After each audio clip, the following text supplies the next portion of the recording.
A reflexão de hoje é a família e o reino de Deus. Ou, se você preferir, o casamento e a vida cristã. Mas antes de ler a palavra, eu gostaria de falar que eu trouxe, estão ali fora, numa mesa ali, alguns pendrives. Eu não tenho trabalhado mais com DVDs, trabalhei durante muitos anos com DVDs, mas não tenho mais levado DVDs. Acho que perdeu-se o hábito de ouvir DVD ou de ver DVD. Então eu trago pendrives com ministrações em MP3. Ali tem 30, se eu não me engano, 33 ministrações em MP3, num pendrive de 8 GB. A gente trata ali naqueles pendrives de relação conjugal, relação de pais com filhos, relação da família com o dinheiro. Tem muita coisa interessante ali. Se você decidir ouvir uma ministração por dia, você vai ouvir mais de um mês, uma palavra todo dia sobre família. Então está tudo ali fora, se você quiser depois, dê uma passadinha ali. Mas, enfim, alguém não estava aqui? Alguém não estava aqui ontem e está hoje? Tem alguém nesse caso aqui? Alguém não estava ontem? Tem algumas pessoas. Bom, essa aqui é minha amada, minha esposa, está aqui me acompanhando. Aliás, não saio para fazer eventos sem ela. Fiz isso na minha caminhada de vários anos, só 2 vezes, uma vez porque ela estava enferma, outra vez porque havia um compromisso de família, mas não gosto de fazer isso. Eu gosto de ter ela ali, ouvindo para testificar aquilo que a gente compartilha com a igreja. Então está ali, caminha comigo há muito tempo. Ontem eu dizia que nós fizemos 40 anos de casado em dezembro, e agora em agosto faremos 47 anos do beijo que selou o início do nosso namoro. Então são 47 anos namorando essa moça ali. Mas vamos trabalhar. Nossa reflexão de hoje, desse segundo dia do Seminário da Família, será essa. Vamos pensar um pouquinho hoje. Como é que a nossa vida cristã, como é que a vida que a gente leva enquanto cristãos, está sendo vista, está sendo lida por aquelas pessoas que convivem conosco. Como é que as pessoas que convivem conosco veem essa nossa vida cristã, essa nossa caminhada cristã? E se você já foi confrontado pela ministração de ontem, se você já foi confrontado pela ministração de ontem à noite, a palavra de hoje vai te confrontar ainda mais. A porta ainda está aberta, há tempo para que você desista de ouvir a palavra. A porta não foi fechada. Certamente hoje nós não vamos ouvir nem glória a Deus, nem aleluia. Eu peço que para isso você abra a tua Bíblia na carta de Paulo, à igreja de Éfeso, no capítulo 5. Mas antes de ler essa porção da palavra de Deus, enquanto você encontra ela aí, vale a pena ressaltar que para dar a instrução que Paulo queria dar à igreja de Éfeso, Paulo faz um paralelo muito interessante, mas muito interessante mesmo. Vamos conversar sobre isso hoje. Vamos ver nesse texto que Paulo pega a relação existente entre um marido e a esposa e compara essa relação entre a relação de Cristo com a sua igreja. Paulo pega vários aspectos da nossa relação com o nosso Deus e faz uma aplicação prática no nosso relacionamento conjugal. E é sobre esse trilho que a gente vai caminhar hoje. Quem sabe, encontrar respostas para a seguinte pergunta, ou para as seguintes perguntas. O que é mais fácil para os homens? Pense aí, homem de Deus casado. O que é mais fácil para os homens? Ser um bom cristão ou ser um bom marido? O que é mais fácil? Ou, para não discriminar as mulheres, o que é mais fácil para as mulheres?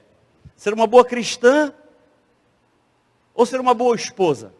Quem sabe a gente encontra respostas para essas perguntas, porque eu confesso que eu não tenho essas respostas prontas. Então me permitam ler um texto relativamente grande. Eu vou ler um texto longo, porque se a ministração for ruim, ouvir a palavra de Deus é sempre muito bom. Então vamos ler um trecho longo, Efésios 5, a partir do verso 17. Eu vou ler numa versão moderna, porque eu gosto muito de trabalhar sobre relacionamentos. Eu acho que as versões modernas ajudam a gente a compreender o que Deus está falando. Essa versão chama-se Nova Tradução à Linguagem de Hoje. Efésios capítulo 5, verso 17 diz assim: não hajam com pessoas sem juízo, mas procurem entender o que o Senhor quer que vocês façam. Se você quiser se levantar, levantem todos juntos. Vamos começar a ler a leitura novamente. Efésios 5,17 diz assim: não hajam como pessoas sem juízo, mas procurem entender o que o Senhor quer que vocês façam. Verso 18. Não se embriaguem, pois a bebida levará vocês à desgraça, mas encham-se do Espírito de Deus. Pule para o verso 21, que aqui Paulo começa a falar sobre casamento. Verso 21. Sejam obedientes uns aos outros, pelo respeito que têm por Cristo. Verso 22, ele começa falando com esposas. Esposa, obedeça ao seu marido, como você obedece ao Senhor. Pois o marido tem autoridade sobre a esposa, assim como Cristo tem autoridade sobre a igreja. E o próprio Cristo é o Salvador da igreja, que é o seu corpo. Portanto, assim como a igreja é obediente a Cristo, assim também a esposa deve obedecer em tudo ao seu marido. Verso 25, recado aos maridos. Marido, ame a sua esposa, assim como Cristo amou a igreja e deu a sua vida por ela. E fez isso para dedicar a igreja a Deus, lavando-a com água e purificando-a com a sua palavra. E fez isso para também poder trazer para perto de si a igreja em toda a sua beleza, pura e perfeita, sem manchas ou rugas ou qualquer outro defeito. Verso 28, o homem deve amar a sua esposa assim como ama seu próprio corpo. O homem que ama a sua esposa ama a si mesmo, porque ninguém odeia seu próprio corpo. Pelo contrário, cada um alimenta e cuida do seu próprio corpo, como Cristo faz com a igreja. Pois nós somos membros do corpo de Cristo. E fecha, verso 31, falando assim, como dizem as Escrituras Sagradas, é por isso que o homem deixa seu pai e sua mãe para se unir à sua esposa, e os dois se tornam uma só pessoa. Gosto muito dessa tradução, os dois se tornam uma só pessoa. Há uma imensa verdade revelada nessa passagem das Escrituras. Eu entendo que ela está falando a respeito de Cristo e da igreja, mas também está falando a respeito de vocês. Cada marido deve amar a sua esposa como ama a si mesmo, e cada esposa deve respeitar o seu marido. Louvado seja o nome do Senhor. Eu quero orar mais uma vez a Deus e pedir graça a Ele. Senhor Deus, Pai querido, esta é a Tua palavra. A partir de agora fala conosco.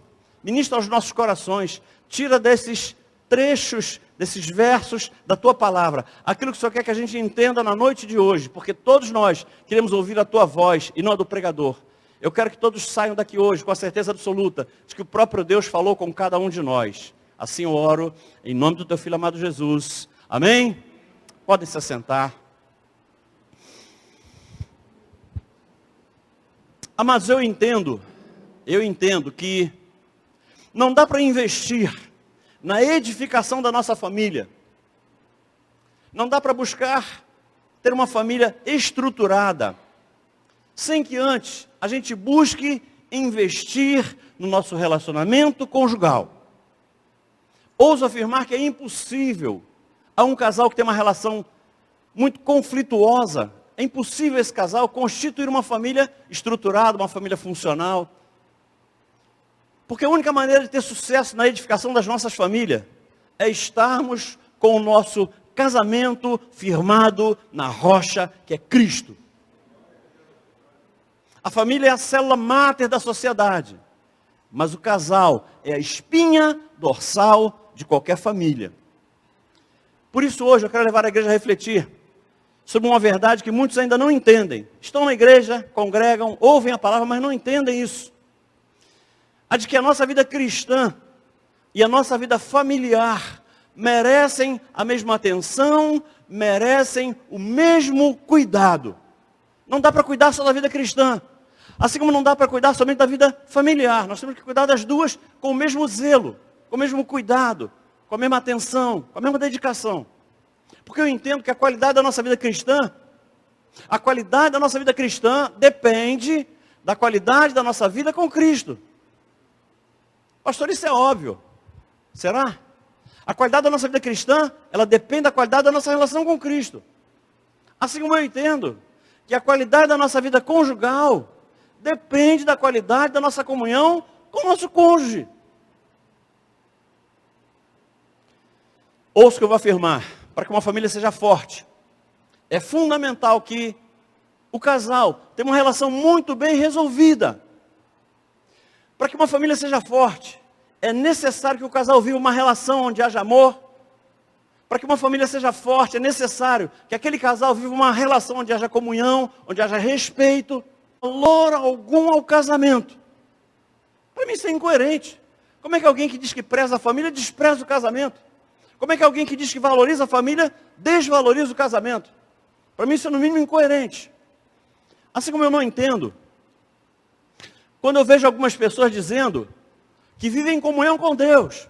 E se for perguntado a qualquer igreja se todos aqui vivem em comunhão com Deus, todos vão falar que sim, vivem em comunhão com Deus. Mas são pessoas, e algumas delas, vivem em relacionamentos familiares sem comunhão alguma. Ou seja, elas querem afirmar, elas querem se convencer, elas querem se enganar de que vivem em comunhão com Deus, mas não vivem em comunhão com a família. E mais, eu sei que isso não ocorre aqui não, tá? Mas nas igrejas onde eu tenho ido, eu conheço pessoas que tentam ser sinceras ao dizerem que amam a Deus. Não, pastor, eu amo a Deus. Mas você vai conversar, você vai ouvir essas pessoas durante algum tempo, e apesar de elas dizerem que amam a Deus, na conversa que vocês têm com ela, que você tem com ela, você percebe que elas não dão prova alguma. Não dão prova alguma de que amam o cônjuge. Mas pastor, qual é o problema? A pessoa pode amar a Deus e não amar o cônjuge. Ah, é? Quando Jesus percebeu esse equívoco, Jesus disse assim, olha, eu vou dar a referência depois, mas presta atenção que Jesus falou. Se alguém diz eu amo a Deus e odeia o cônjuge, mas pastor, na Bíblia não está cônjuge. Eu sei, na Bíblia está irmão. Na Bíblia está irmão. Mas o cônjuge é irmão? Então vamos lá. Se alguém diz eu amo a Deus e odeia seu cônjuge, é mentiroso. É mentirosa. Pois quem não ama seu cônjuge, ao qual viu, não pode amar a Deus a quem não viu. Não sou eu que estou dizendo isso. Jesus disse isso em 1 João 4:20. Foi ele que falou. Porque ele deve ter visto pessoas que diziam que amavam a Deus, mas que estavam prejudicando, difamando, traindo, caluniando o cônjuge. Ah, mas eu entendo que assim como casamento e família se confundem, vida conjugal e vida cristã se complementam. E mais, a qualidade da nossa vida cristã reflete a nossa vida conjugal. E a qualidade da nossa vida conjugal reflete a nossa vida cristã. Prova disso que a Bíblia Sagrada faz essa comparação nesse texto que a gente leu. Paulo pega a relação entre Cristo e a igreja e compara com a relação entre marido e esposa. Se você não se lembra disso, a gente leu ainda agora versos 32 e 33. Paulo fala assim, eu entendo que Deus está falando a respeito de Cristo e a sua igreja, mas também está falando a respeito do marido e da esposa. Então essa é a essência do texto que nós lemos, e é sobre esse trilho que a gente vai caminhar um pouco no dia de hoje. Vamos refletir sobre essa convicção que eu tenho de que fé e família precisam caminhar juntas. Eu começo a mensagem aqui, mas antes de traçar um paralelo entre vida conjugal e vida cristã, eu gostaria de refletir com vocês sobre o que é casamento e o que é santidade, porque vida cristã e santidade para mim é a mesma coisa. Amém, pastor Elias? Vida cristã e santidade é a mesma coisa. Então vamos refletir sobre o que é casamento e o que é vida cristã, ou o que é casamento e o que é santidade. Vamos começar por santidade. O que é santidade? Se eu tivesse que definir o que é santidade, qual é a melhor definição para santidade? Eu te dou duas opções, e você marca X. Será que santidade é uma condição que se alcança no dia que a gente levanta a mão para Cristo? Será que se eu levantar a mão para Cristo hoje aqui, no dia seguinte eu sou santo? Ou será que santidade é um processo que eu inicio no dia que eu levanto a mão para Jesus e vai sendo aperfeiçoado dia após dia até que o Senhor volte para me buscar? Isso é santidade. É um processo que a gente entra para não sair mais. Ele começa no dia que eu levanto a mão, mas ele só termina na glória. Eu vou sendo aperfeiçoado dia após dia. Isso é santidade. Só que existe uma resposta bíblica para essa questão. Só existe uma resposta bíblica. Santidade é um processo que se vive e não é um nível que se alcança. Santidade é um processo que a gente caminha nele e não um patamar que a gente atinge. Santidade é um processo. Ser santo não é uma condição a que se chega. Não. Ser santo é um caminho que se percorre. Santidade deveria ser o modo de viver de todo o cristão, e não sou eu que digo isso. O próprio Deus afirma isso quando ele diz: sede santo, assim como eu sou santo. Santidade é o resultado prático que uma vida de obediência a Deus traz a todos os nossos relacionamentos terrenos. A santificação me faz um ser humano melhor. Eu passo a me relacionar melhor com todo mundo. Bom, isso é santidade, mas o que é casamento? Qual é a melhor definição para casamento? Qual seria a melhor maneira de definir o que é casamento?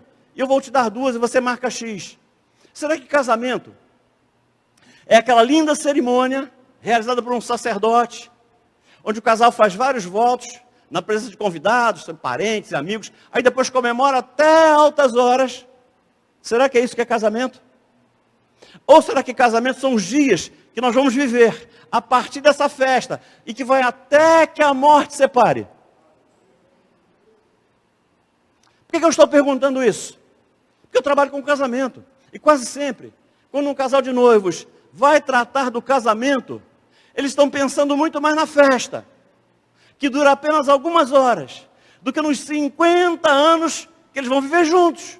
Eles estão muito preocupados com recepção, convidados, cerimonial, músicas, isso. Aquelas cerimônias eternizadas por fotógrafos, por cinegrafistas, e uma vida conjugal que alguns gostariam de apagar. Mas a mesma conclusão que eu chego sobre santidade, eu também chego sobre casamento. Ser casado não é uma condição a que se chega. Ser casado é um caminho que se percorre.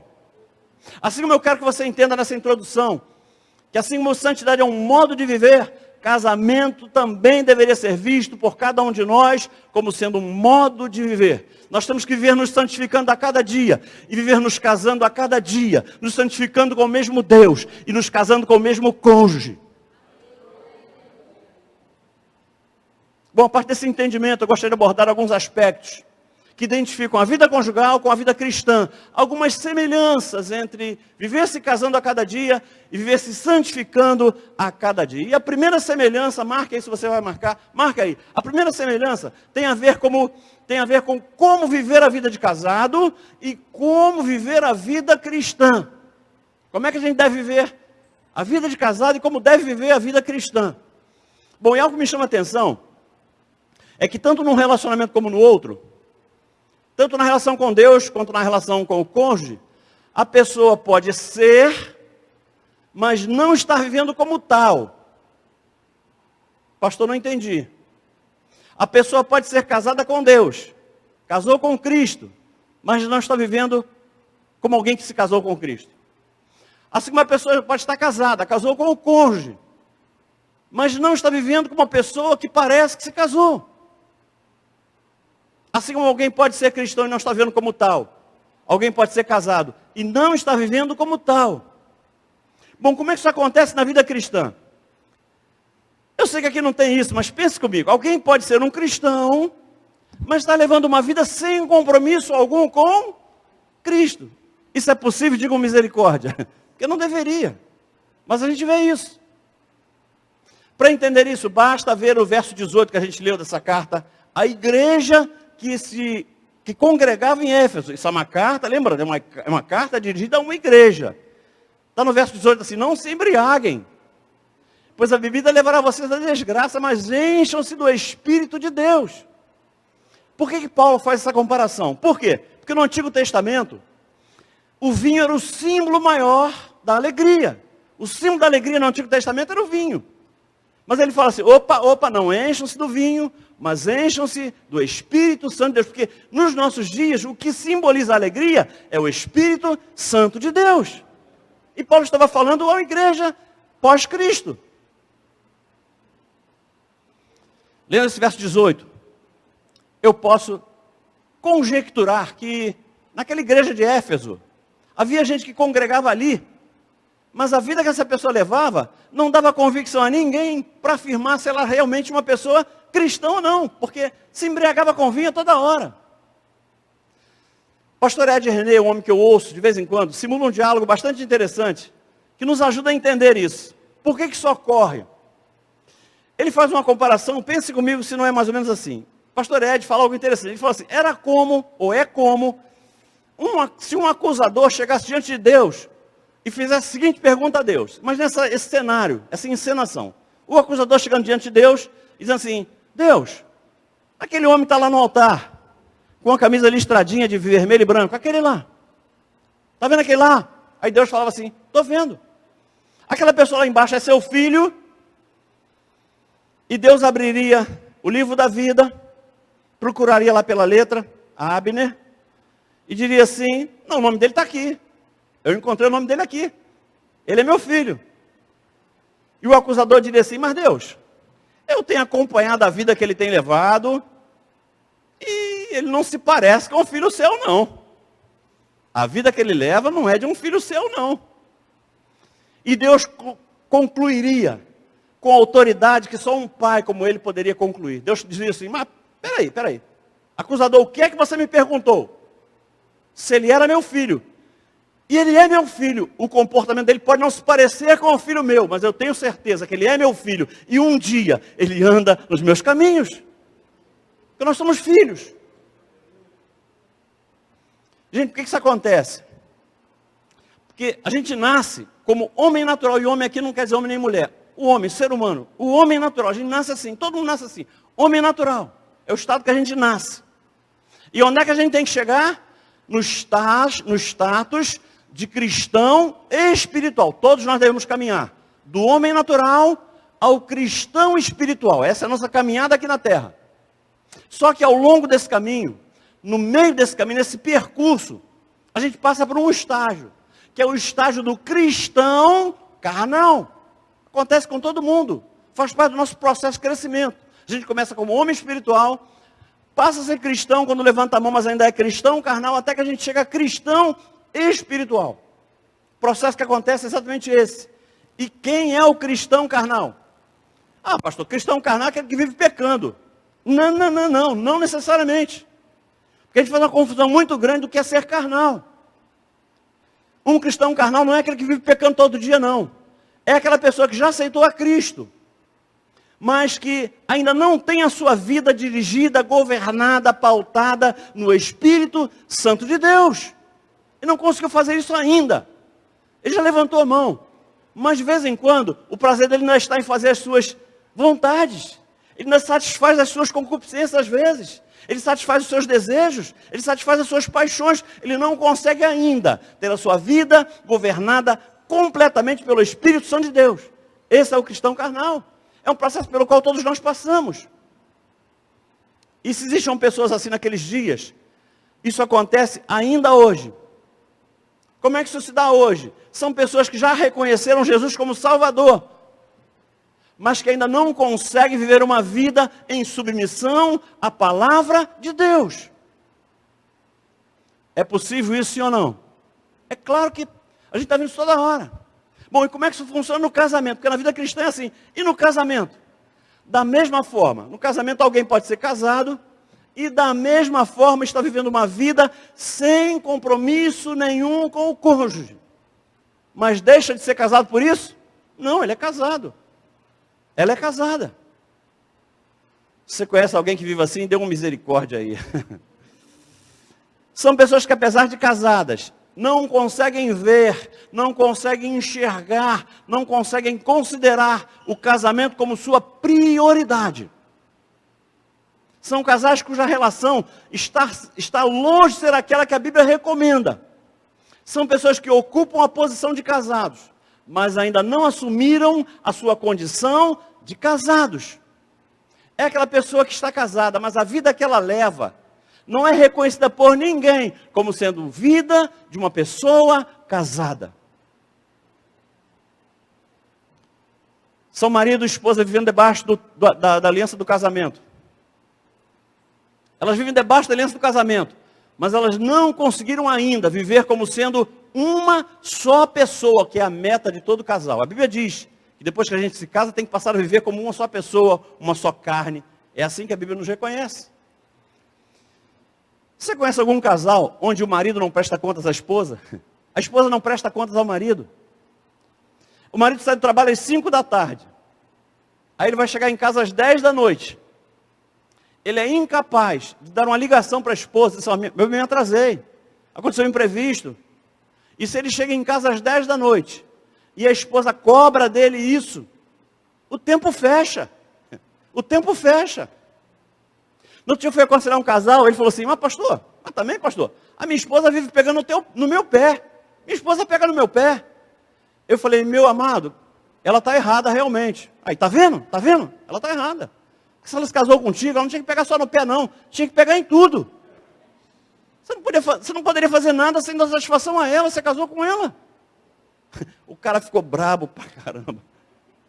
Ou então aquela esposa, você que aqui não tem isso, aquela esposa que não presta contas ao marido. Aí ela sai na rua, compra um monte de coisas, assume várias dívidas, e o marido só descobre quando recebe a fatura do cartão. Ele fala, miseriqueima, que isso? Que isso? E eu conheço alguns casos, amados, olhem para mim, eu conheço alguns casos, que se o marido for questionar, se o marido for falar para ela assim, mas peraí, por que tu comprou isso aqui? Tu não... Sabe o que ela fala? Tu cala a boca, eu vou pagar com o meu dinheiro. Misericórdia, Senhor, misericórdia.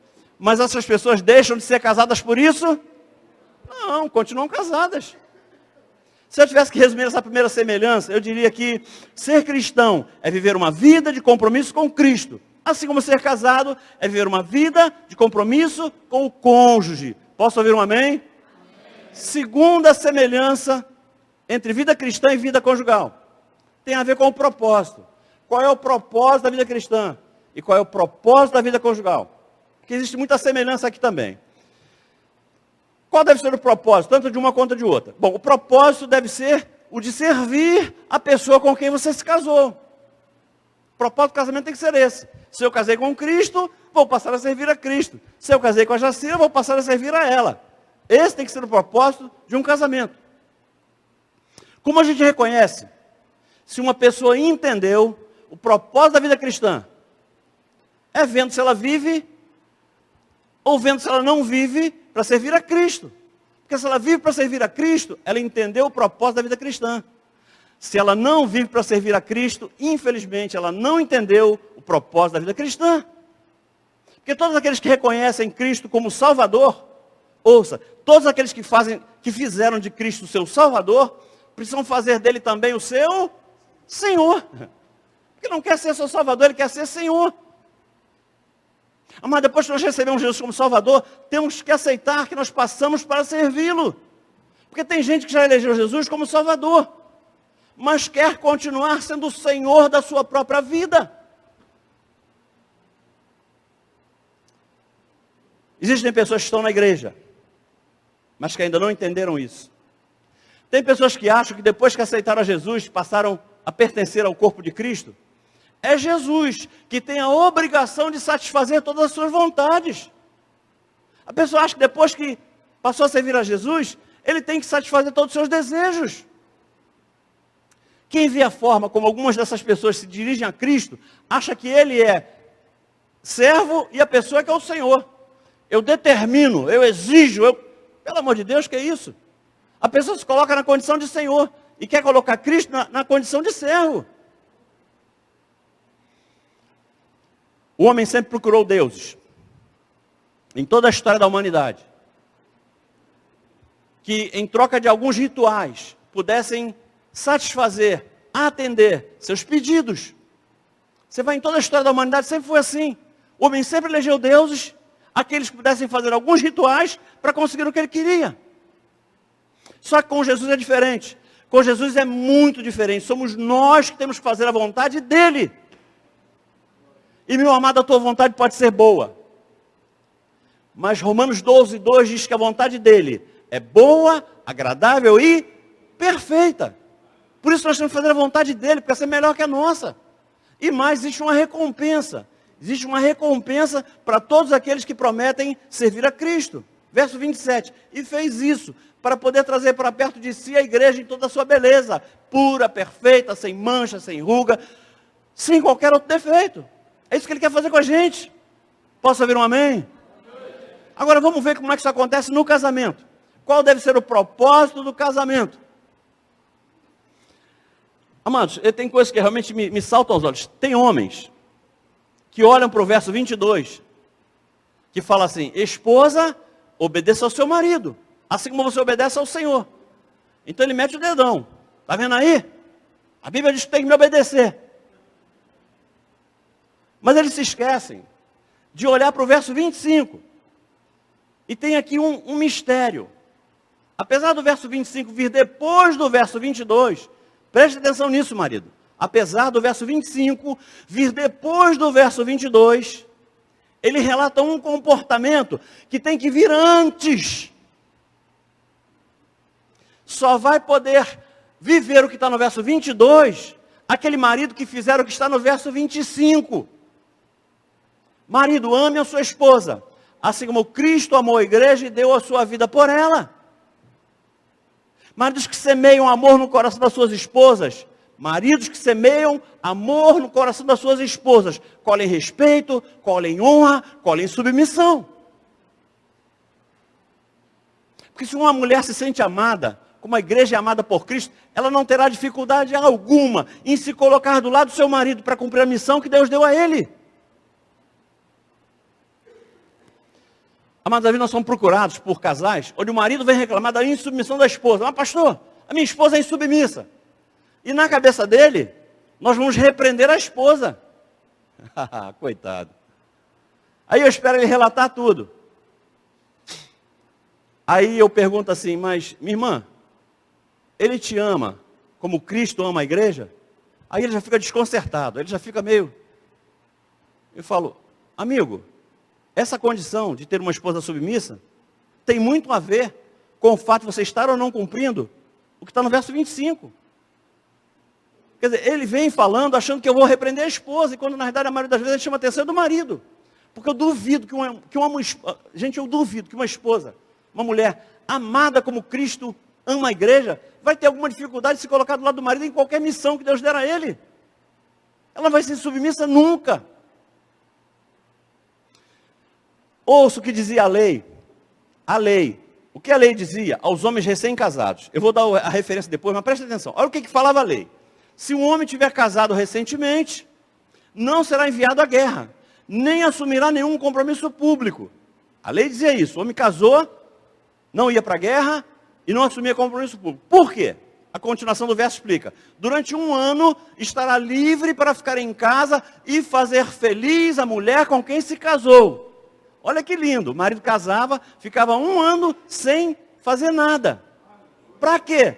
Para fazer feliz a mulher com quem ele se casou. Olha que maravilha.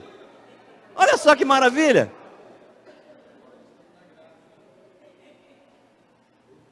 Agora eu não sei porque acontece, eu sei que em Macaé não tem isso. Em Macaé não tem, mas lá no Rio tem. O maridão não entendeu isso ainda. Aí ele acha que depois que ele casou, a mulher tem que satisfazer todos os seus desejos. A mulher tem que obrigação de fazer feliz ele. Ela tem que se desdobrar para poder agradá-lo, porque se ela não agradá-lo, ele fica chateado. Deve ser por isso que algumas esposas não aguentam o marido em casa nem um mês de férias. O cara sai 1 mês de férias, com 20 dias ela está assim, porque esse cara não volta a trabalhar, que eu não aguento. O cara quer o chinelo, quer a comida na hora, quer não sei o quê, eu não aguento o cara. Basta o cara ficar de férias que me mata, eu não aguento, eu fico louca com ele em casa. Deixa ele voltar para trabalhar, para mim me dá paz. Ouçam, queridos, nenhum dos dois pode ir para o casamento achando que a pessoa com quem ele se casou vai ter a obrigação de realizar todos os seus desejos. Não pode cobrar isso. Eu não posso ir para o casamento e achar que a minha mulher tem a obrigação de fazer todas as minhas vontades, e nem ela de mim, nem eu dela. Assim como devemos entrar na aliança com Cristo para servi-lo, devemos entrar na aliança conjugal para realizar a pessoa com quem se casou. E digo mais, a única chance que você tem de se realizar no casamento, ouça, a única chance que você tem de se realizar no casamento é buscar realizar a pessoa com quem você se casou. Através de cobrança você não vai conseguir nunca. A única chance que você tem de ser realizado é realizar a pessoa com quem você se casou. Porque se a pessoa com quem você se casou estiver realizada, aumentam as suas chances dela querer te realizar. Agora, se ela não se sentir realizada, a tua chance de ser realizada é zero. Quem tem ouvidos, ouça o que o Espírito Santo diz à igreja. Terceira e penúltima semelhança que tem a ver com equilíbrio. Terceira e última semelhança entre vida cristã e vida conjugal. Tem a ver com equilíbrio. Entre o ímpeto da paixão e a serenidade de um amor verdadeiro. Isso acontece na relação com Deus, isso acontece na relação conjugal. Pastor, como? Como é que isso ocorre na vida cristã? Quando uma pessoa se converte a Cristo, ela não fala de outra coisa a não ser de Cristo. Ela fala para os parentes, fala para amigo, colega de escola, colega de trabalho, colega de faculdade, vizinho. A pessoa só fala isso. É aquela paixão inicial, que a gente costuma chamar de primeiro amor. Não, fulano está no primeiro amor. Está no primeiro amor. O que acontece com a maioria das pessoas que estão vivendo essa fase, é que sobra empolgação, mas falta sabedoria. Porque a pessoa nova convertida, tem sabedoria nenhuma. E o que acontece é que quem está no primeiro amor, às vezes chega a ser chato. Quem está no primeiro amor chega a ser chata. Aí já vem aquele cara de novo, vai começar tudo de novo. É por isso que nós temos que amadurecer na fé. É por isso, porque é amadurecendo na fé que a gente vai conseguir lidar com isso. Sinceramente, eu fico preocupado quando eu ouço alguém dizer, e eu estou cansado de ouvir isso, eu estou apaixonado por Jesus. Eu estou apaixonada por Jesus. Eu tenho muito medo de dizer, eu não compactuo com essa avaliação. Eu não compactuo. Porque para mim, no meu entendimento, toda paixão tem prazo de validade. Toda paixão. Nenhuma paixão é eterna. Porque é com a chegada da maturidade cristã, é essa maturidade cristã que vai nos dar sabedoria, para que a gente possa estabelecer uma relação sadia com Cristo. É essa maturidade que vai chegar, é essa relação madura que vai acontecer depois da nossa maturidade. Essa relação madura com Cristo só vai ser estabelecida depois que a gente começar a caminhar algum tempo, que a gente for aprendendo a lidar com Ele. Bom, como é que isso acontece no casamento? Exatamente do mesmo jeito. Assim como eu disse na relação com Cristo, eu repito na relação com o cônjuge. Toda paixão tem prazo de validade. A gente casa apaixonado, mas a gente não fica 50 anos apaixonado. Em algum momento da relação conjugal, aquela paixão inicial tem que amadurecer. Em algum momento da caminhada conjugal, essa paixão tem que se transformar num amor verdadeiro. Porque o amor, sim, esse vai nos levar casado até que a morte separe. Já reparou como é que age um jovem apaixonado? Meu Deus! O jovem apaixonado normalmente não tem carro ainda. Aí ele se apaixona por uma menina e começa a namorar. Aí para encontrar a namorada, às vezes ele pega um ônibus, desce do ônibus, pega outro ônibus, ainda anda um tempo a pé para chegar na casa da namorada. Ele chega lá chateado, rosnando, chega? Duvido. O cara chega com um sorrisão que vem na orelha. Aí ele casa. Aí depois de uns anos de casado, aqui uns 5 anos de casado, uns 10 anos de casado, ele já comprou carro, ele já tem carro.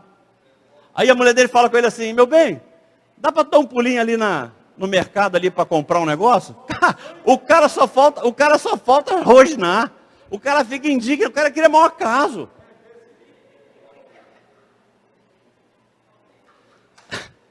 Quem nunca viu o ditado, o homem nasce, cresce, fica bobo e casa. Eu acho que essa paixão é que faz o ser humano ficar bobo e se casar. Eu acho, não sei, é uma impressão que eu tenho. Porque foi Deus que colocou paixão no nosso coração, não foi o inimigo não, foi Deus. Então se Ele colocou, tem propósito. Eu acho que sim. E interessante, olha, vou fazer um parênteses aqui. Você tem que casar enquanto está apaixonado. Já reparou que se namora muito tempo, e a paixão dá o prazo de validade. Depois para casar, ó. Se passar o prazo de validade da paixão, depois para casar é luta.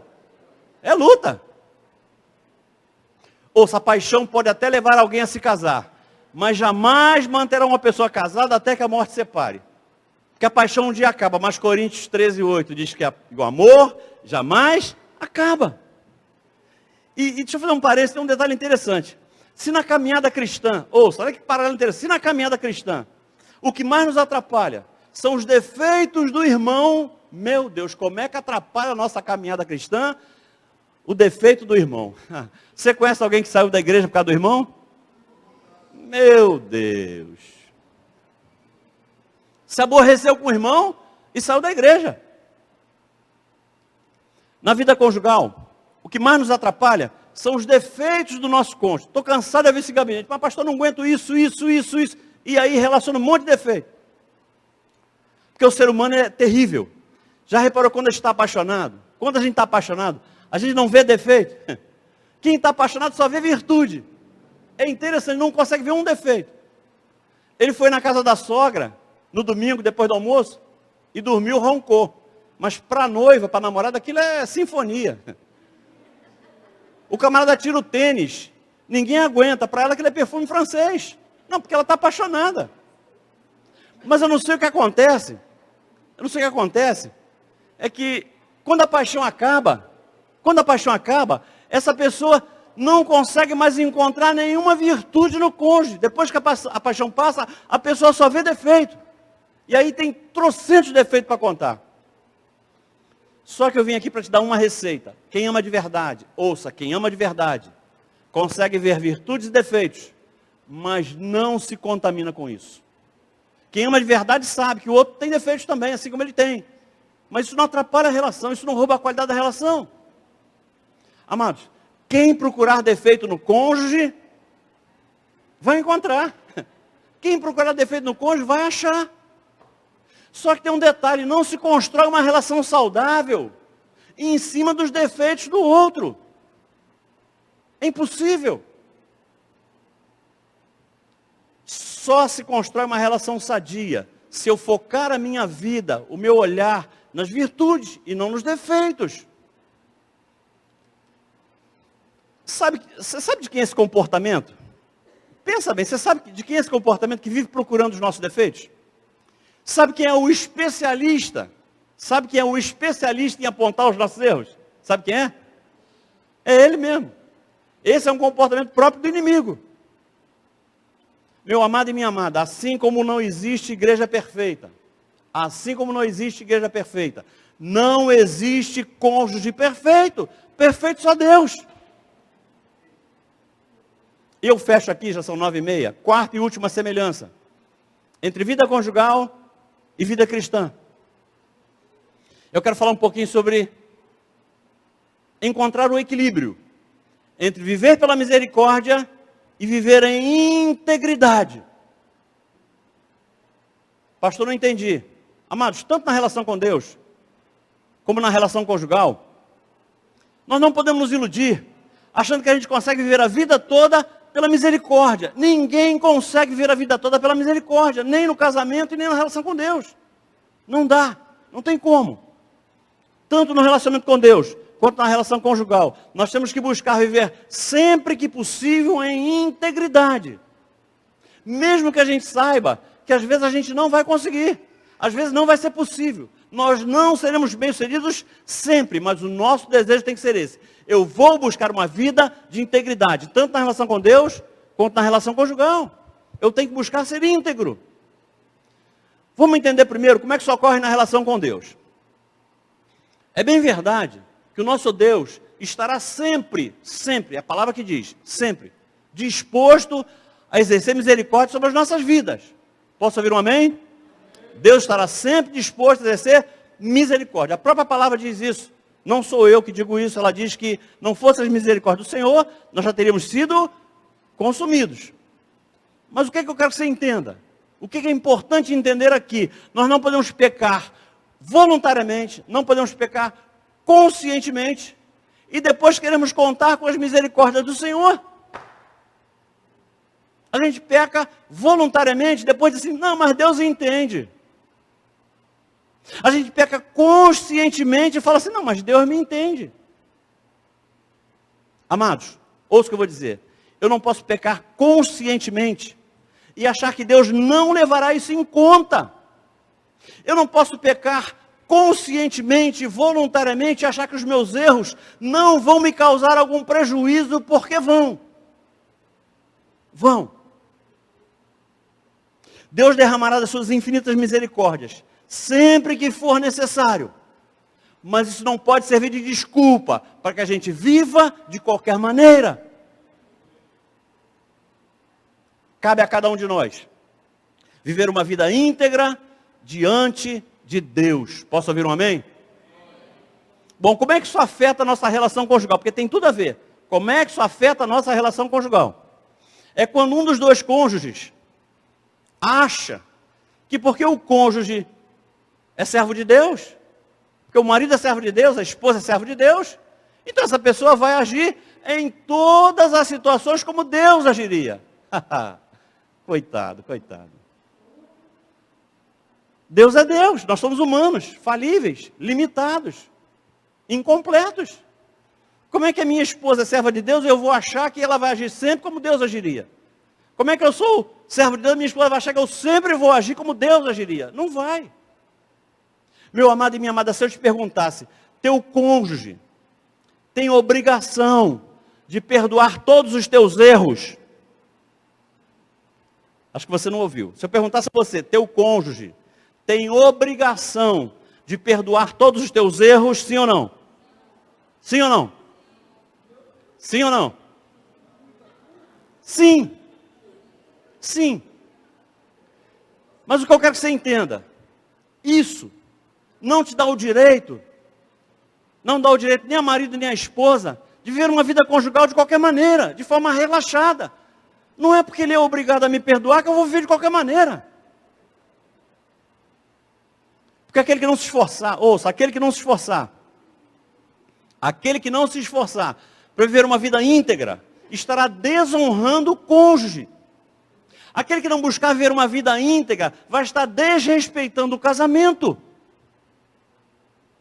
Da mesma forma que a gente vive a nossa relação com Deus, nós precisaríamos viver a nossa relação conjugal, sempre tentando viver de forma íntegra, e podendo contar sempre com a misericórdia e a graça do outro. Amém? E eu fecho aqui. Mas a tendência de todo ser humano, é uma característica do ser humano, é tentar demonstrar para todo mundo. Parece que a gente tem prazer em fazer isso, em demonstrar para todo mundo que a gente convive, que a gente vive uma vida de compromisso, de integridade com Deus. A gente quer que todo mundo veja isso. A gente quer que todo mundo saiba disso. Ou a gente faz isso através de jejum, ou de oração, ou de dons espirituais, não importa. Mas o ser humano tem esse desejo de transparecer, de vazar para a comunidade onde ele convive, que ele vive uma vida com Deus, que ele tem uma vida com Deus, que ele é uma vida íntegra diante de Deus. Mas por outro lado, algumas dessas pessoas, que na vida cristã faz questão de que todo mundo saiba e veja, algumas dessas pessoas fazem questão de esconder a vida conjugal que levam. Ou seja, a vida cristã ele quer que seja transparente, todo mundo veja. Mas já a vida que ele tem dentro de casa, ele não quer que ninguém veja, não quer que ninguém saiba. A vida com Deus a pessoa faz questão de tornar pública. Mas a vida conjugal, ela faz questão de esconder.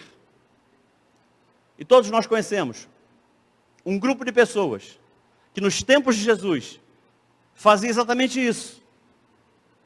Que grupo de pessoas era esse? Os religiosos. Eles faziam exatamente isso. Por isso, meu amado e minha amada, eu quero fazer uma pergunta para você e com toda a sinceridade do teu coração. Tente olhar para dentro de si. Que eu vou fazer comigo, mas você precisa fazer com você. Para saber se eu sou um bom marido, entenda a pergunta que eu vou fazer. Para saber se eu sou um bom marido, Pastor Inácio deveria perguntar isso a mim ou a minha esposa? A quem? A quem? A esposa. E para saber se ela é uma boa esposa, Pastor Idalina vai perguntar para ela ou vai perguntar para mim? Para mim. Quantos estão entendendo o que Deus está falando? Agora, para saber se eu sou um bom cristão, ou para saber se ela é uma boa cristã, a quem deverá ser feita essa pergunta? A quem? Se alguém quiser saber se eu sou um bom cristão, vai perguntar para quem? Alguém pode pensar assim, pô, vou perguntar para o teu pastor. Vou perguntar para o pastor dela. Só que tem um detalhe. O nosso pastor nos vê esporadicamente. Uma vez, 2 vezes na semana, 1 hora ou 2 horas. Mas nós nos vemos cotidianamente. Da mesma forma que eu quero saber sobre a vida cristã, da minha vida conjugal, eu vou saber da vida cristã. Eu só vou saber se ela é uma boa cristã. Ou você só vai saber se ela é uma boa cristã, se você perguntar a mim. E você só vai saber se eu sou um bom cristão, se você perguntar a ela, porque é a mesma coisa. O que vale para um, vale a mesma coisa para o outro. A mesma coisa. Porque na igreja alguém pode tentar esconder o seu caráter. Na igreja alguém pode tentar esconder alguns desvios de comportamento que tem. Mas em casa isso é impossível. No bom e velho português, na igreja dá para usar máscara. Em casa não dá para usar máscara. Amém, igreja? E eu finalizo fazendo uma constatação que resume muito bem. Eu acho que resume muito bem tudo aquilo que eu tentei dizer até aqui. Toda semana nós ouvimos dizer que alguém se converteu. E é fato, né? Dá nos noticiários, se for pessoa pública, então dá nos noticiários. Dá na internet. E sabe o fulano? Se converteu, cara. Sabe aquela cantora? Sabe aquele cantor, aquele artista? Se converteu. Se a pessoa for pública, então, é fácil de ver. Porque em alguns casos, fica difícil acreditar, vendo a vida que a pessoa passou a levar depois desse episódio, fica difícil acreditar que elas realmente se converteram. Você fala, mas peraí, fulano se converteu, mas eu vi no outro dia na internet, meu Deus, se converteu mesmo? Porque na verdade, a marca dessa decisão por Cristo precisa ser uma profunda mudança de comportamentos. Eu só mostro que eu sou verdadeiramente uma nova criatura o dia que eu mudar comportamentos. A marca de uma verdadeira conversão são as consequências que essa decisão que eu fiz por Cristo trouxeram à minha vida. Aí sim eu vou passar a imagem de que sou verdadeiramente uma pessoa nova, uma nova criatura. E assim como acontece na vida com Deus, também acontece na vida conjugal. Toda semana nós tomamos conhecimento que alguém se casou. E sabe aquele jogador de futebol? Casou, cara. Sabe aquela cantora? Casou. Sabe aquela artista da Globo? Casou. Mas vendo a vida que algumas dessas pessoas continuam levando, fica difícil acreditar que essas pessoas realmente se casaram. Você fala, não, não pode. Mas como é que casou? Ele está morando na França e ela está morando no Brasil. Como é que casou? Porque na verdade, tanto o casamento quanto a conversão precisam determinar mudanças profundas de comportamento. Quem é cristão tem que viver como cristão. E quem é casado tem que viver como casado. Não dá para aceitar a Jesus e querer viver como vivia antes. Assim como não dá para casar e continuar vivendo como vivia antes. E eu deixo um alerta aqui para finalizar. Porque quem não entender isso poderá comprometer seu casamento.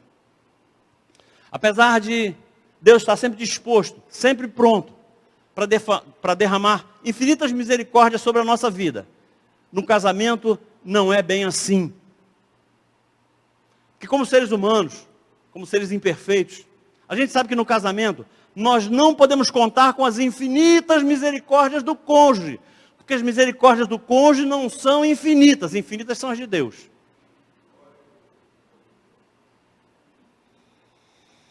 Nenhuma pessoa vai aceitar. Ouça, nenhuma pessoa vai aceitar que alguma outra pessoa se case com ela e continue vivendo uma vida sem compromisso nenhum. Ninguém vai aceitar isso. E aí eu volto à pergunta que eu fiz lá no início. O que é mais difícil? Ser um bom cônjuge ou ser um bom cristão? Ser uma boa esposa ou ser uma boa cristã? Ser um bom marido ou ser um bom cristão? Ouçam, o que melhor define a cada um de nós é a qualidade dos nossos relacionamentos. A qualidade da minha relação com Deus me define como cristão. E a qualidade da minha relação com a minha esposa me define como marido. E digo mais, eu creio nisso que eu vou afirmar. Assim como eu creio em Cristo, o que vai determinar a qualidade da nossa vida conjugal. Ouça, o que vai determinar a qualidade da minha vida conjugal vai ser a qualidade da relação que eu desenvolvo com Deus. O que vai determinar a qualidade da minha relação conjugal é a qualidade da relação que eu desenvolvo com Deus. E eu fecho aqui. Vamos ficar de pé.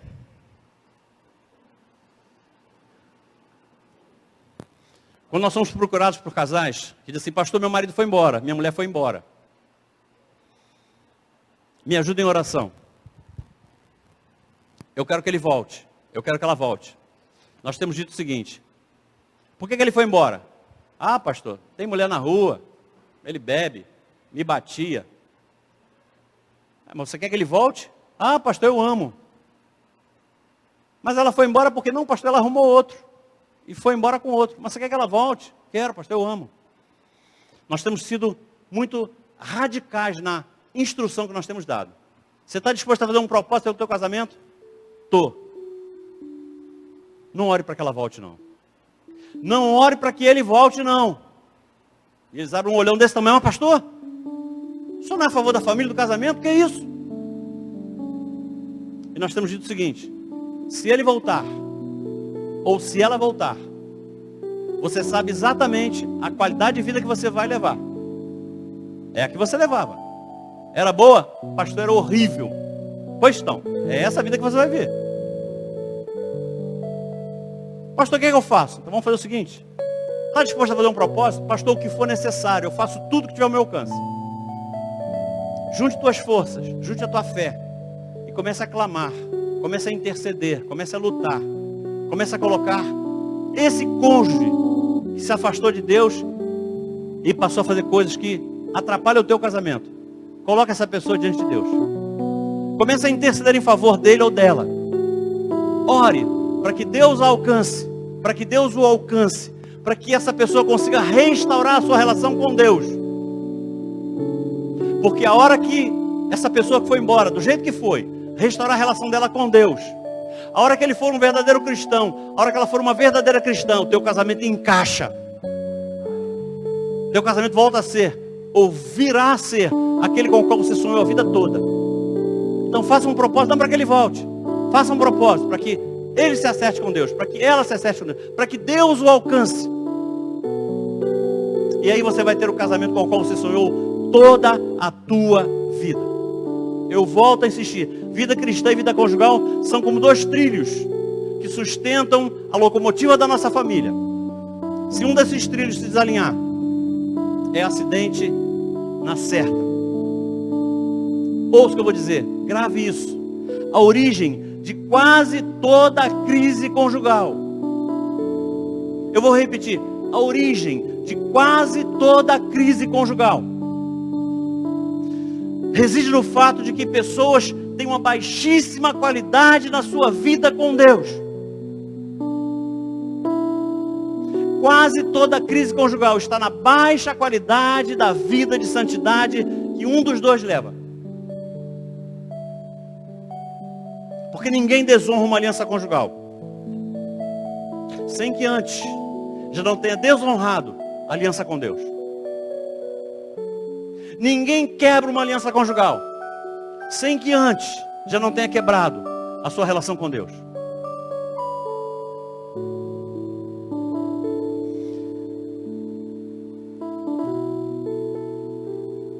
Queridos, quem não consegue viver o padrão divino no casamento, quem não consegue viver o padrão divino no casamento, não estará desagradando somente ao cônjuge. Vai desagradar ao cônjuge? Sim, vai, mas não vai desagradar somente ao cônjuge. Quem não consegue viver padrão divino no casamento, não está colocando em risco somente o seu casamento. A pessoa que quebra votos conjugais estará negando a fé e com isso desagradando ao próprio Deus. 1 Timóteo 5,8 diz: mas se alguém não tem cuidado dos seus, e principalmente os da sua família, negou a fé. Se eu não cuido da minha mulher, neguei a fé. Se a esposa não cuida do marido, negou a fé. E Deus diz, esse é pior do que o incrédulo. Porque alguém que já conhece a Deus, mas desprezou, desconsiderou instruções que Ele mesmo deu. Eu não sei como é que está o teu casamento. Amanhã nós vamos ter renovação de votos. Eu não sei se você perdeu o teu casamento ou ele anda mal. Mas eu sei de uma coisa.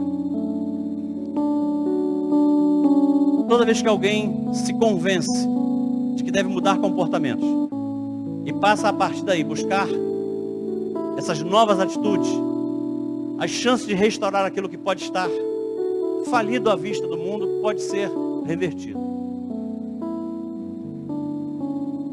Eu tenho certeza absoluta em Deus. Se você decidir hoje rever alguns dos seus comportamentos que têm causado danos ao teu casamento, em curto espaço de tempo, você terá o seu casamento restaurado. Você volta a viver o casamento com o qual você sonhou. Mas para isso você precisa se convencer de que será necessário mudar alguns comportamentos.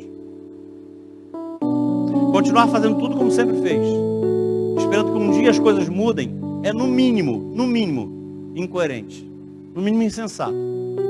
Para que eu tenha chance de viver um novo tempo daqui para frente, eu tenho que decidir hoje fazer coisas diferentes. E no teu casamento não é diferente, é a mesma coisa. Eu quero orar pela tua vida. Eu não vou expor ninguém, não quero que ninguém venha aqui.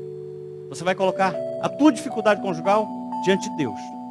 Eu só vou unir a minha fé à tua. Eu quero que aquilo que Deus tem feito no meu casamento possa fazer no teu também. Eu quero que o casamento que eu vivo você possa viver também.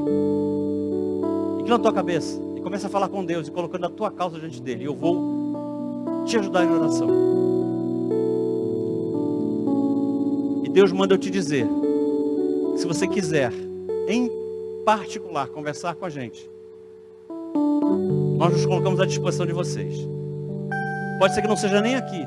Pode ser que você leve um telefone para ligar depois e falar em casa. Mas Deus manda eu colocar os nossos telefones à disposição de vocês. Na tua cabeça. Senhor Deus, Pai querido, estão aqui filhos e filhas que bem provavelmente não saíram de casa para ouvir o que ouviram, mas foi isso que o Senhor plantou no meu coração. E por fidelidade a Ti, eu me curvei ante a Tua direção e compartilhei com a Tua igreja uma palavra que eu reconheço foi dura, mas assim como ontem eu havia falado, se Deus não mexe com a vida de Ezequias, talvez Ezequias não se convencesse que precisaria mudar alguns comportamentos. E eu estou aqui da parte do Senhor para fazer com que a tua igreja reflita sobre possíveis comportamentos que estejam estragando, prejudicando, danificando a relação conjugal. Que os teus filhos possam sair daqui pensando naquilo que ouviram. Que se houver algo a ser mudado, eles possam se fortalecer no Senhor, na oração que estão fazendo a Ti, para que recebam do Senhor estratégia, direção, para que eles tenham sabedoria para lidar com as dificuldades que certamente enfrentarão daqui para frente, mas que eles possam caminhar em direção ao casamento com o qual eles sempre sonharam. Eu profetizo assim, em nome de Jesus. Quando você recebe essa palavra, digam amém. Glória a Deus.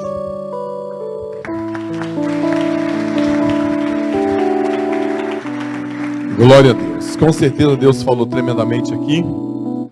E a palavra foi muito boa porque falou sobre santidade e sobre vida conjugal.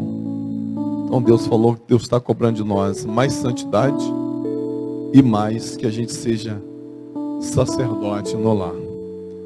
E a pergunta para nós é umazinha pequena. O que é mais fácil? Os maridos amar as esposas como Cristo amou a igreja, ou elas serem submissas? Qual dos dois que é mais fácil? Amar a esposa como Cristo amou a igreja, ou elas serem submissas?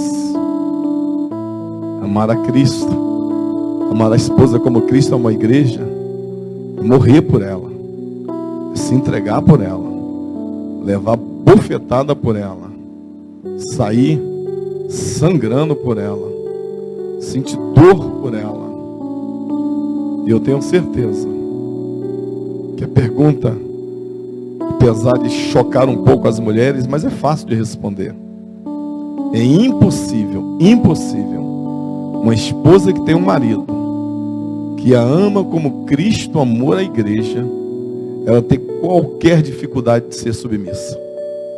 Ela não vai ter dificuldade nenhuma, porque ela vai ver que este marido dá vida por ela. Então, maridos, a responsabilidade é nossa. Ame a sua esposa de verdade. Quando ela, na calada da noite, na noite de inverno, 1h da manhã, você debaixo do edredom, quentinho, ela te acordar e dizer assim: querido, estou com sede. Está dizendo para você: levanta, vai lá pegar um copo d'água para mim. Nem perguntei por que você não trouxe a água antes. Sabe? Quando ela falar contigo: eu estou com dor de cabeça, por favor, não responda para ela: tem remédio na gaveta. Ela não quer remédio, ela quer um carinho, ela quer um afago. É isso que ela está querendo.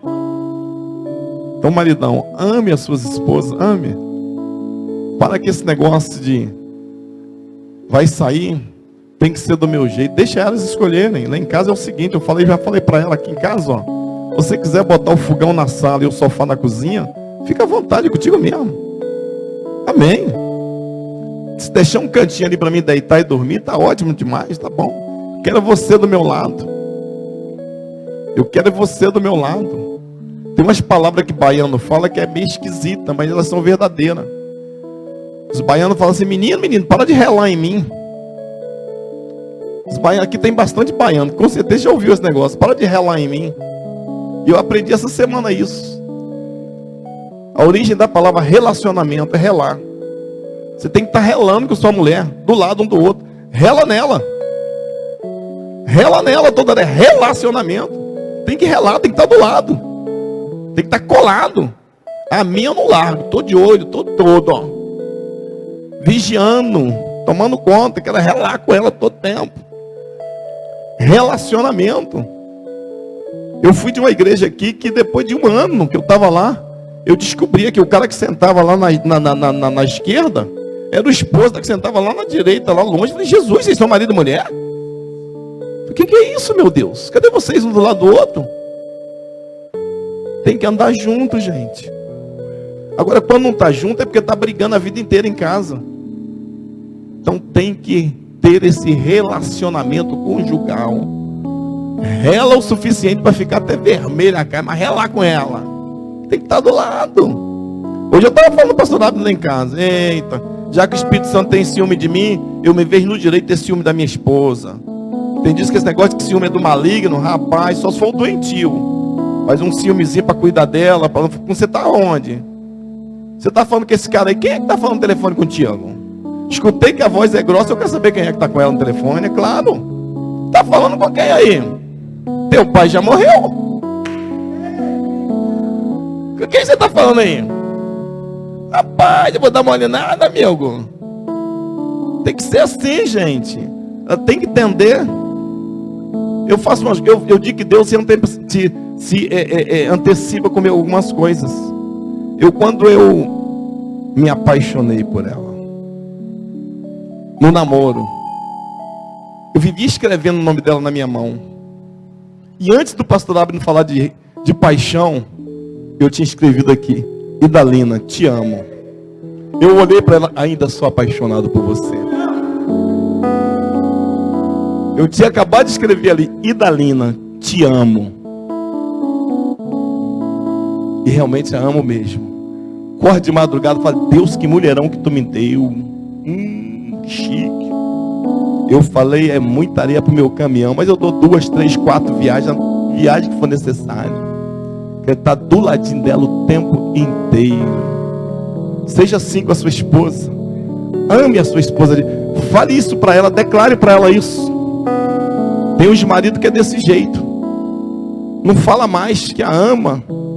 Aí depois ainda diz para o pastor: pastor, eu sou um homem de uma palavra só. Já falei lá no início do casamento. Precisa falar de novo. Ela quer ouvir todo dia. te amo. Te amo. Tu é a mulher da minha vida. Tu é um mulherão. É, gente. Tem que ser desse jeito. Quando comecei a namorar com ela, no primeiro dia, passei 4 horas na fila lá num parque, no Tivoli Park, esperando chegar a nossa vez. Meu Deus, aquelas 4 horas pareceu 4 segundos. E por que agora eu não posso esperar ela 40 minutos para se arrumar? Fica lá esperando, querido. Ela vai ficar bonitona para você. E você também se cuida, fica bonitão para ela também. Senão a gente dança. Não pode não. Fica bonitão também para ela, amém? Vamos orar? Tem uma cantina ali abençoada, pão com linguiça. Que eu acho que do alemão vai perder hoje para nós. Vai perder, o pão com linguiça é mais gostoso. Detalhe. Vou falar não. Vamos orar.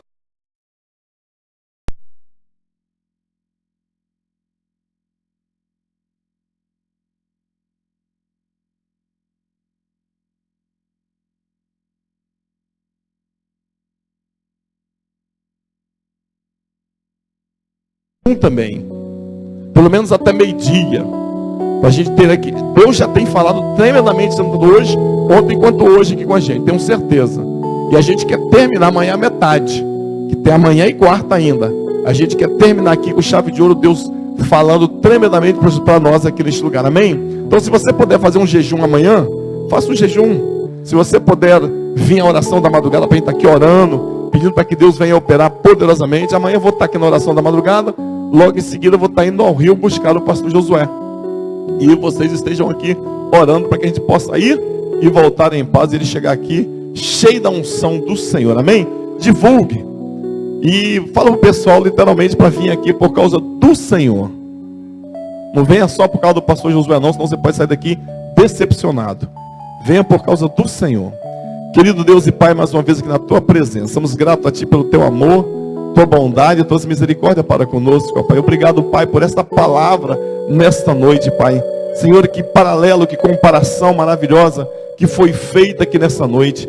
E é verdade, Pai, é impossível a gente amar o Senhor, é impossível a gente buscar santidade com o Senhor e não ter, Pai, uma vida conjugal abençoada, Pai. Porque quando a gente tem essa comunhão contigo, como a gente ouve a tua palavra e pratica ela, Deus, um dos teus mandamentos é exatamente este, ó Pai, amar as nossas esposas como Cristo amou a igreja, e a mulher ser submissa ao seu marido, Pai. Mas eu tenho certeza que tudo isso, Pai, é em santidade ao Senhor.